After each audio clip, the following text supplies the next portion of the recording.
Hello students, आज की इस वीडियो में हम शुरू करने वाले हैं एक इंपॉर्टेंट टॉपिक एटॉमिक मास और मॉलिक्यूलर मास। देखिए, हमने लास्ट वीडियोस में इस चैप्टर के 3 पार्ट्स कर चुके हैं। अभी तक आपने नहीं देखा है तो ऊपर आई बटन पे क्लिक करके देख सकते हो, नीचे डिस्क्रिप्शन में लिंक मिल जाएगा, वहां पे जाके देख सकते हो। तो अब क्या शुरू करने वाले हैं? एटॉमिक मास और मॉलिक्यूलर मास। देखिए, एटॉमिक मास क्या होता है?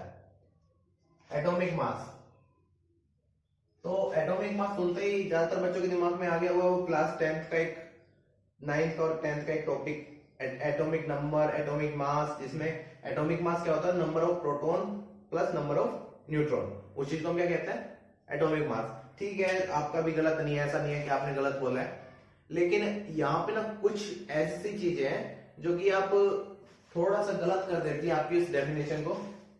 जैसे क्लोरीन होता है, उसका एटॉमिक मास है 35.5। मान लीजिए, चलो आपने कहा कि न्यूट्रॉन प्लस प्रोटॉन जो होता है वो होता है एटॉमिक मास। ठीक है, मान लिया आपकी बात, लेकिन न्यूट्रॉन 1 2 3 4 5 6 7 8 ऐसे जाके होल नंबर में तो हो सकता है। ये 0.5 का क्या मतलब हुआ? मतलब कि या तो वो टोटल 10 प्लस 10 20 हो जाएंगे, ऐसे करके 17 प्लस 18 35 हो जाएंगे, लेकिन 0.5 कहां से आया? इस तरीके की कुछ डाउटफुल चीजें होती हैं, उसी को क्वालिफाई करने के लिए हमारे पास ये टॉपिक पढ़ता हूं, एटॉमिक मास। ठीक है, तो चलिए शुरू करते हैं। एटॉमिक मास क्या होता है? बेसिकली एटॉमिक मास एक सिस्टम होता है, किसी भी एटम के मास को मेजर करने का तरीका होता है। अब अगर मैं आपसे बोलूं कि आप किसी एक पर्टिकुलर एटम का, जिस टाइम पे एटॉमिक मास की खोज हो रही थी उस टाइम की बातें 1961 से, ठीक है, 1961 से पहले की बात है। उसके बाद तो चीजें काफी बदल गई, लेकिन 1961 से पहले का टॉपिक है। ठीक है, तो उस टाइम पे आपसे पूछा जाए कि एटॉमिक मास, एक सिर्फ पर्टिकुलर एटम का मास आप मेजर कर सकते हो, तो उस टाइम पे जितने भी वेट स्केल थे, वो जो लोवेस्ट लेवल का वेट स्केल था, जो सबसे कम वेट को मेजर कर सकता था, वो भी कितना मेजर कर पाता था? वो भी वेट कितना मेजर कर पाता था? देखिए, अगर उससे कहा जाए कि आप एक पर्टिकुलर एटम का वेट निकालिए, तो भी वो जो सब्सटेंस लेगा, जैसे कि उसने कॉपर सब्सटेंस लिया था सबसे पहले, तो उसमें भी 1 मल्टीप्लाइड 10 की पावर 17 एटम्स थे। ठीक है, अब आप समझ सकते हो 10 के बाद 17 जीरो, इतने नंबर ऑफ एटम मिनिमम वो एक बार में वेट स्केल पे मेजर कर पाता है। ठीक है, तो इससे छोटी क्वांटिटी हम मेजर नहीं कर सकते। तो उसने, हमारे साइंटिस्ट ने, ये एक बड़ी प्रॉब्लम सामने आई कि एक अकेले एटम का वेट नहीं निकाला जा सकता। तो उन्होंने एक नया तरीका निकाला वेट को मेजर करने का। वो क्या था? Relative weight. Relative weight. अब ये रिलेटिव वेट क्या है? उन्होंने इसका जवाब दिया कि हाइड्रोजन को मान लेते हैं हम, इसका कुछ वेट है। ठीक है, हाइड्रोजन का मास नंबर कितना होता है? 1, तो मान लेते हैं हाइड्रोजन का कुछ ना कुछ वेट है। ठीक है, तो उन्होंने माना 1 AMU, एटॉमिक मास यूनिट। अब इसके कंपैरिजन में जितनी भी चीजें आएंगी वो सभी चीजें मेजर की जा सकती हैं। एग्जांपल क्लोरीन है, क्लोरीन में को एक हाइड्रोजन के हिसाब से डिसाइड किया गया कि क्लोरीन में कितना वेट होगा। ठीक है, एटॉमिक मास कितना होगा, लेकिन कहीं ना कहीं ये भी फेल होने लग गया था। ठीक है, कई चीजें सेटिस्फाई नहीं कर पा रहा था, क्योंकि हाइड्रोजन में सिर्फ अकेले प्रोटॉन होते हैं, और हमें क्या पता है, एटम के अंदर प्रोटॉन, न्यूट्रॉन और इलेक्ट्रॉन तीनों चीजें होती हैं। इसके अंदर प्रोटॉन होता है, एक इलेक्ट्रॉन होता है, न्यूट्रॉन नहीं होता, इसलिए ये वेट स्केल में सेटिस्फाई नहीं कर पाया। उसके बाद तरीका आया ऑक्सीजन से मेजर करने का। चलो ठीक है, ऑक्सीजन से भी मेजर करना शुरू किया, लेकिन ऑक्सीजन से भी बात नहीं बनी। फिर सबसे सही तरीका आया रिलेटिव वेट को मेजर करने के लिए, किसका? कार्बन का। कार्बन को हमने एक वेट, रिलेटिव वेट मान लिया। क्या? कार्बन का मास नंबर हमें पता है कितना होता है? 12। ठीक है, क्यों? इसके अंदर 6 प्रोटॉन होता है और 6 न्यूट्रॉन होता है। तो हमने क्या किया, कार्बन को 12 एटॉमिक मास मान के इसको 12 हमने कंसीडर कर लिया। ये क्या है? 12 AMU। कार्बन के अंदर होते हैं 12 AMU। मतलब कि अगर हमें एक AMU का वेट निकालना है तो वो किसके बराबर हो जाएंगे, कार्बन के एक एएमयू का वेट कितना हो जाएगा, मतलब किसी भी एक एएमयू का वेट कितना हो जाएगा, 1/12 ऑफ कार्बन एटम। ठीक है, अब इस हिसाब से हम किसी भी चीज को मेजर कर पाएंगे कि किस चीज का वेट कितना होता है। ठीक है, तो सबसे पहले अगर आपसे टॉपिक आ जाए एग्जाम में, वैसे नहीं आता है, कभी भी नहीं आता, ठीक है, सिर्फ सिलेबस में इसलिए पढ़ रहे हैं, एटॉमिक मास पूछ लिया जाए, एटॉमिक मास किस बेसिस पे हम रिलेटिव वेट किस बेसिस पे मेजर करता है, तो कार्बन 12 C12 के बेसिस पे हम रिलेटिव वेट को कंसीडर करके कंप्लीट जितने भी एटॉमिक मास यूनिट है वो निकाली जाती है। ठीक है, तो एक एएमयू कितना होता है, 1/12 कार्बन। उसके बाद क्या किया, हाइड्रोजन का निकाला, हाइड्रोजन का किससे कंपेयर किया हमने, कार्बन से, तब निकल के आया हाइड्रोजन 1.008 एएमयू। ठीक है, अगर इसमें टोटल 12 एएमयू है और इसके पर्टिकुलर एक जो हमारे पास 12 एएमयू एक एटम में है कार्बन में, ठीक है, उसमें प्रोटॉन और न्यूट्रॉन बराबर क्वांटिटी में, और हाइड्रोजन में क्या है, सिर्फ एक प्रोटॉन है, तब इसकी एएमयू कितनी निकल के आई, 1.008। एएमयू का मतलब होता है एटॉमिक मास यूनिट। ठीक है, और फिर उसके बाद हमने और भी चीजों का निकाल के देखा, जैसे कि ऑक्सीजन का, ऑक्सीजन का हमें पता है एटॉमिक मास कितना होता है, 16, लेकिन उसकी एएमयू वैल्यू कितनी होती है, 15.995 एएमयू, और इसी को हम लिख देते हैं क्या, 16। ठीक है, तो ये होता है atomic mass. Atomic mass basically क्या होता है, किसी भी एक रेफरेंस पॉइंट को मान के, एक रिलेटिव पॉइंट को मान के, ठीक है, उस जो कि हमने माना क्या है कार्बन, उसको उसके अंदर जितने नंबर ऑफ हमारे पास प्रोटॉन और न्यूट्रॉन की क्वांटिटी है उसको एएमयू मान लिया हमने। ठीक है, एटॉमिक मास यूनिट, इसमें 12 इसका एटॉमिक मास है तो इसको 12 ही एटॉमिक मास यूनिट मान ली। ठीक है, और 1 एएमयू की वैल्यू कितनी आ गई फिर, 1/12 कार्बन एटम के बराबर। ठीक है, और उसके कंपैरिजन में फिर हाइड्रोजन का हमारे पास एएमयू कितना निकल गया है, 1.008, और ऐसे ही ऑक्सीजन का 15.995 एएमयू। ठीक है, तो ये क्या थी हमारे पास एटॉमिक मास यूनिट, इस तरीके से निकालते हैं हम एटॉमिक मास बेसिकली। ठीक है, तो ये 1961 के बाद की बात है, तब इस चीज को ये चीजें सभी सेटिस्फाई करने लगी।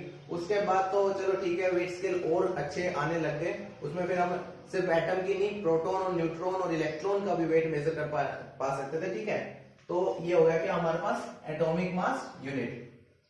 होपफुली आपको समझ आया होगा। ठीक है, अब बात करते हैं हमारे नेक्स्ट टॉपिक की, जो कि क्या है, जो कि हमारे पास एवरेज मास। एवरेज मास क्या होता है, देखिए एवरेज मास बेसिकली हमें पता है कि इस अर्थ पे मोस्ट ऑफ द एटम, सभी नहीं लेकिन मोस्ट ऑफ द एटम के आइसोटोप्स होता है। ठीक है, मैनी नेचुरल एटम्स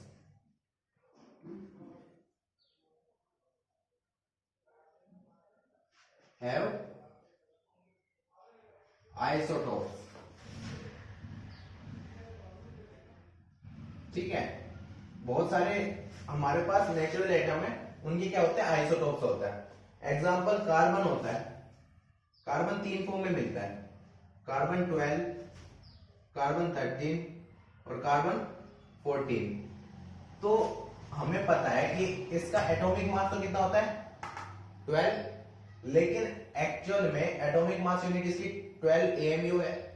लेकिन एवरेज मास क्या होता है, एवरेज मास होता है कि ये वाला और ये वाला तीनों की एवरेज निकाल के जो मास निकल के आता है उस चीज को हम क्या कहते हैं, एवरेज मास। अब कैसे निकालते हैं, देखो सबसे पहले ना हम ये देखते हैं कि ये अर्थ पे कितने परसेंट अमाउंट में प्रेजेंट है।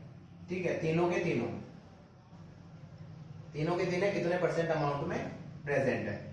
जैसे कि कार्बन 12 प्रेजेंट है अप्रोक्स 28%, ये 70%, और ये हमारे पास 2% अमाउंट में प्रेजेंट है। ठीक है। और इसका एएमयू निकालने का जो तरीका होता है, एएमयू नहीं, एवरेज मास निकालने का जो फॉर्मूला होता है वो होता है A1 x1 plus A2 x2 plus A3 x3 upon 100। ठीक है। तो अब ये A1 x1 क्या होते हैं? A1 का मतलब जो हमारे पास इसका एटॉमिक मास था वो, और x1 का मतलब जो इसके पास percentage of quantity present in the earth, मतलब अर्थ के अंदर जो इसकी परसेंटेज क्वांटिटी अवेलेबल है वो। ठीक है। A2 का मतलब यही सेम नेक्स्ट एटम का, ठीक है, और यही परसेंटेज नेक्स्ट एटम की। इसी तरीके से सारे की परसेंटेज और उनके एटॉमिक मास नंबर। ठीक है। तो ये चीजें क्या होती हैं हमारे पास निकालने का तरीका। देखिए अब अगर मान लो हमें एटॉमिक मास, एवरेज मास निकालना हो तो कैसे निकालेंगे? एवरेज मास निकालने के लिए एक काम करता हूं, मैं इसको फॉर्मूले को रब करके यहीं पे लिख देता हूं। ठीक है। ये वाली डेफिनेशन भी रब कर देता हूं।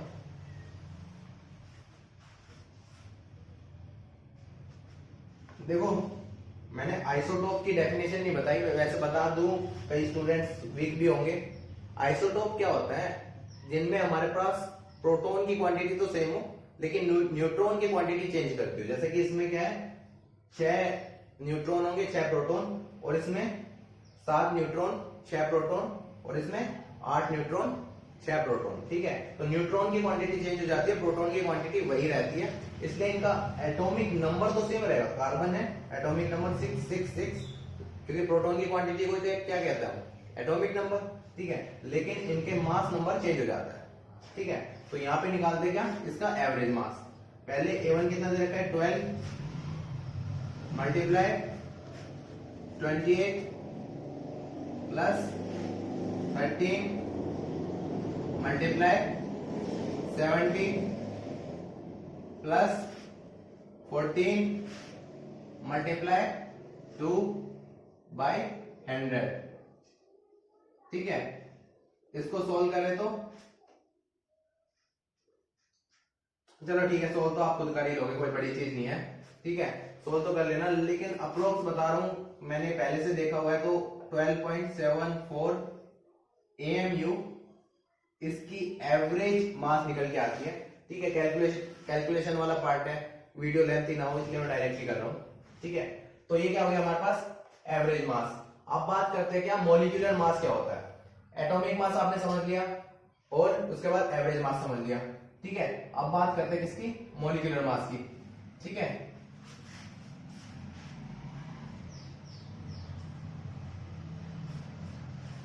देखिए बहुत ही इजी टॉपिक है मॉलिक्यूलर मास। चलो एवरेज मास थोड़ा सा डिफिकल्ट था इसके कंपैरिजन में, इसको देखोगे तो आपको हंसी आ जाए शायद। ये भी कोई टॉपिक है। देखो मॉलिक्यूलर मास क्या होता है? मॉलिक्यूलर मास है बेसिकली जो भी हमारे पास एटम्स है उनकी मास के सम को हम क्या कहते हैं? Molecular mass. एग्जांपल दो तो H2O। H2O का मॉलिक्यूलर मास क्या होता है? हमारे पास यहाँ पे कितने हाइड्रोजन है पहले वो लिख लेता है, 2 हाइड्रोजन है। ठीक है। और हाइड्रोजन का मास नंबर कितना होता है? हमें पता है कितना होता है, 1। ठीक है। या फिर आप इसे 1.008 भी लिखना चाहो, इसकी एटॉमिक मास यूनिट, वो भी सही होती है। ठीक है। इजी करने के लिए हम क्या करते हैं, इसको हटा लेता हैं फिलहाल के लिए, क्योंकि लगभग 1 ही लिखा जाता है। ठीक है। प्लस ऑक्सीजन कितने, 1 मल्टीप्लाई इसका मास नंबर 16 अप्रोक्स। ठीक है। तो टोटल कितना हो जाएगा, 18। तो ये क्या होगा, इसकी मॉलिक्यूलर मास। ठीक है। इस तरीके से हम किसी भी चीज का मॉलिक्यूलर मास निकाल सकते हैं। अब आपको ये चीज समझ आ गई। सबसे पहले क्या लिखना है, जितने अमाउंट में कोई भी एटम प्रेजेंट है उसको लिख दो। ठीक है। मल्टीप्लाई कर दो उसके मास नंबर से। ठीक है। प्लस दूसरा एटम जो है उसकी क्वांटिटी लिख दो और मल्टीप्लाई कर दो उसके मास नंबर से, सम कर दो, आंसर आ जाएगा। ठीक है। इजी सा तरीका होता है मॉलिक्यूलर मास निकालने का। अब बात करते हैं क्या इसकी डेफिनेशन लिख के आओ ना, डेफिनेशन कुछ खास मुश्किल नहीं है दिखाना कि मतलब मॉलिक्यूलर मास क्या होता है, the sum of the number of atomic masses in the complete molecule. ठीक है, कंप्लीट मॉलिक्यूल में जो नंबर ऑफ एटम्स थे उनके जितने भी मासेस बनते हैं वो सभी का सम क्या कहलाता है हमारे पास मॉलिक्यूलर मास। अब CO2 का जैसे एग्जांपल ले लो, कार्बन यहाँ पे कितने प्रेजेंट है 1, कार्बन का मास नंबर 12 प्लस ऑक्सीजन कितने प्रेजेंट है 2, मास नंबर 16, 16 मल्टीप्लाई 2 32 प्लस 12 44, 44 के आगे इसका 44 आ गया इसका मॉलिक्यूलर मास। ठीक है, तो ये होते हैं क्या एटॉमिक मास, एवरेज मास और मॉलिक्यूलर मास। ठीक है, तो आपको समझ आ गया वो फुली। अब एक और छोटा सा टॉपिक रह जाता है, ये तो जो मॉलिक्यूलर मास होते हैं ना, जो मॉलिक्यूल्स बने हुए हैं उसकी फॉर्म में, उसके कोवलेंट बॉन्ड की फॉर्म में, अगर कोई भी मॉलिक्यूल हमारे कोवलेंट बॉन्ड की फॉर्म में ना होके अगर वो आयनिक बॉन्ड की फॉर्म में होता है तो हम उसे मॉलिक्यूलर मास से नहीं निकालते, फिर उसे निकाला जाता है किससे, फॉर्मूला मास से।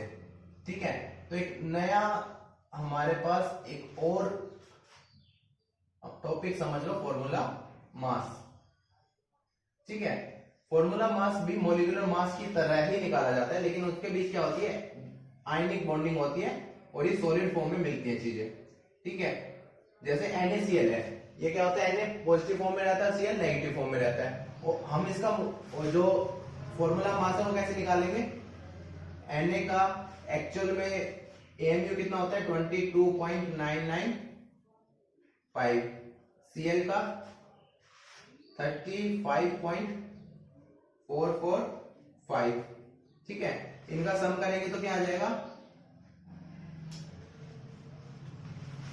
58.44। ठीक है, इतना AMU इसका फाइनल आंसर आ जाएगा। तो इस तरीके से क्या निकाला जा सकता है फॉर्मूला मास। मॉलिक्यूलर मास का सेम तरीका होता है, कुछ खास नहीं, सिर्फ क्या करना है, इनका जो भी इनके मासेस होता है, जैसे Na का मास कितना होता है तो इसे अप्रोक्स 23 है और इसका कितना होता है 35.5 है, लेकिन एग्जैक्ट निकालोगे तो उसकी AMU वैल्यू ही निकाली जाती है। ठीक है, तो ये तरीका था क्या हमारे पास फॉर्मूला मास निकालने का। बहुत ही इजी सा टॉपिक था, बहुत ही आसानी से कर लिया। तो चलिए ठीक है, अब इस वीडियो को एंड करते हैं। अभी तक ये हमारे चैनल विशु लर्निंग को सब्सक्राइब नहीं किया तो अभी के अभी कर लीजिए, अपने दोस्तों के साथ इस वीडियो को जरूर शेयर कीजिएगा। ठीक है, अगर आपको लगता है आपके प्रेजेंट टीचर से ज्यादा अच्छा पढ़ाया जा रहा है तो ठीक है, और वीडियो देखने के लिए थैंक यू।